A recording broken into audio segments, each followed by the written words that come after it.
Welcome back to The Explainer. So glad you're joining us today because we've got something pretty incredible lined up.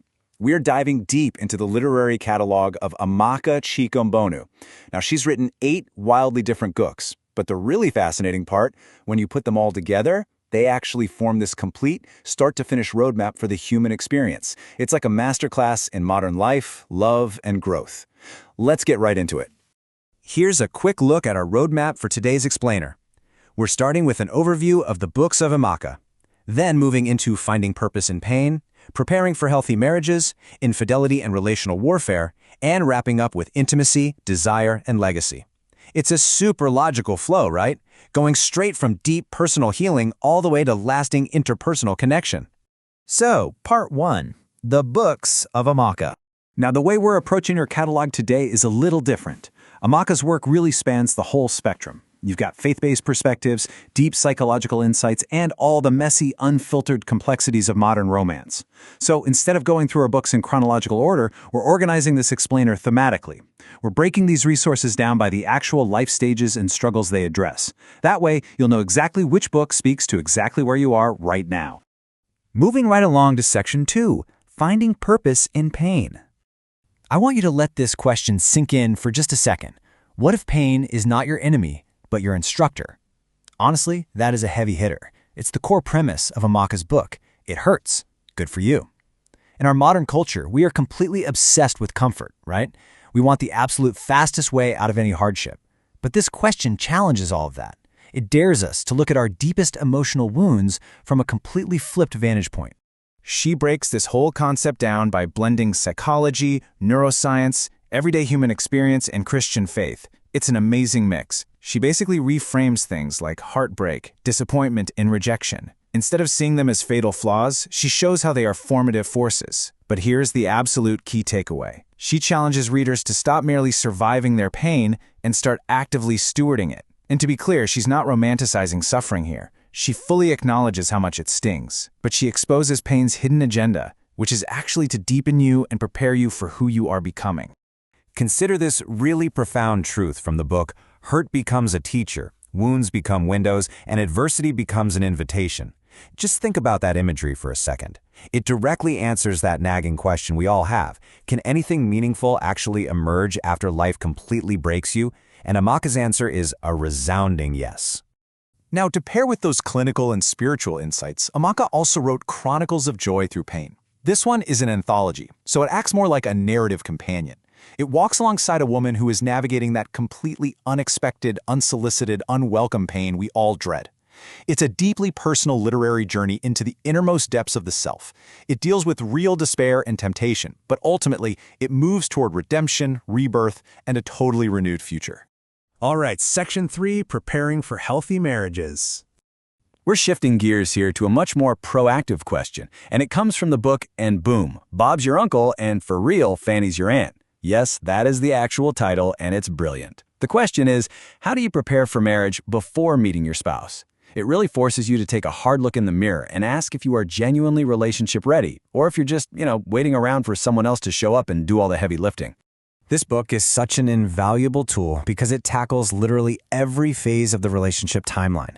It breaks down exactly what to do before you meet someone, how to handle that terrifying feeling of, did I marry the wrong person? And the crucial actions you absolutely have to take in the first 5 years to ensure you're solid for the next 10. It really gets into the critical mindset shifts and the practical habits you need to thrive, not just exist, but thrive alongside a partner. Then we have before, when, and after. For this one, Amaka literally designed the book around the visual symbolism of 2 colors, brown and gold. Brown represents the stability, the security, and the support you need in a relationship. Gold, on the other hand, symbolizes higher ideals, wisdom, and this really deep understanding of the soul. The book itself is this beautiful collection of meditations, poems, and ruminations on the male-female dynamic. It looks at the realities of getting it right, asks whether we even should get married, and explores what happens if we mess it up both before and after saying I do. Okay, on to Section 4, Infidelity and Relational Warfare. It's a stark, incredibly direct question. What happens when an intruder threatens your marriage? Here, we're looking at Amaka's boldest, and honestly, probably her most intense work. It addresses an issue that sadly has kind of become an aberrant norm in a lot of modern marriages: infidelity. The book is called 49 Ways to Get Rid of the Other Woman Without Getting Caught. And what is so fascinating here is the methodology. Listen, this is not passive, sit-back-and-wait advice. It is a literal manual for spiritual and relational warfare told completely through the lens of a wife fiercely defending her territory. It is a step-by-step chronicle of establishing laws, filing petitions, making supplications, and literally issuing declarations of war. The text describes these tools as laser-precise, targeted words backed by the power of a supreme being. It is highly structured, and it pulls zero punches. Now, if you're wanting to explore the darker, messier sides of lust and longing, but through a fictional lens, she gives us the short story collection 12 and 2 More. It introduces us to some wild characters. You've got Edith, who is navigating an affair that just feels inevitable. There's Matara, who operates in this upscale part of town, peddling aphrodisiacs, or maybe something a little more sinister. We've got Chanello, mysteriously known as the Rwandan, and Anu, whose story revolves around a shocking encounter on a mattress on the floor. It's a super intriguing, really provocative look at desire and the complicated situations human beings get themselves into. Finally, Section 5. Intimacy, Desire, and Legacy. Okay, I know exactly what you are thinking right now. Where did you put your organ? Let's just acknowledge it. It's an incredibly provocative, attention-grabbing title. But hey, that is exactly the point. Amaka is known for intriguing titles and controversial content, and she definitely did not disappoint with this one. But let's look at the real question at the heart of this book. Is your organ producing a melodious sound or a jarring, discordant one? See, this book is actually a really deep dive into legacy. Depending on its placement, what are you producing in your life? Who are you really? And what are you passing down to posterity? It specifically challenges readers, and especially women who are raising boys, asking if they have a responsibility to show those boys where to place their organ to create a harmonious legacy. It is such a clever, thought-provoking challenge. And last but certainly not least, we arrive at this absolute game-changer of a book, How to Get Your Wife to Swing from the Chandelier in a Red Negligee. I just love the energy of this one. It's a portable, easy-to-read guide that is a little bit tongue-in-cheek, sure, but it is packed with real, tangible value. It features short stories, skits, and highly practical action points, and it's geared toward both married couples and singles who plan to get married down the line. The absolute crucial point here is how mutually beneficial the advice is. For men, it provides this genuine, eye-opening insight into a woman's mind. It teaches them how to make love to the mind, not just the physical body. And for women, it completely empowers them, teaching them how to safely and effectively speak their heart to their partner.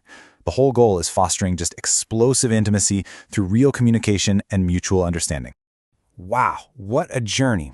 We have gone from the absolute deepest internal pain all the way to the heights of marital intimacy. So I want to leave you with this final provocative thought today. Are you merely surviving your relationships, or are you actively stewarding your pain into a lasting legacy? Amaka Chika-Mbonu's catalog is absolute proof that the tools for resilience, relational warfare, and profound intimacy are out there just waiting for you to use them. I highly encourage you to explore these resources and find the one that speaks to your current season of life.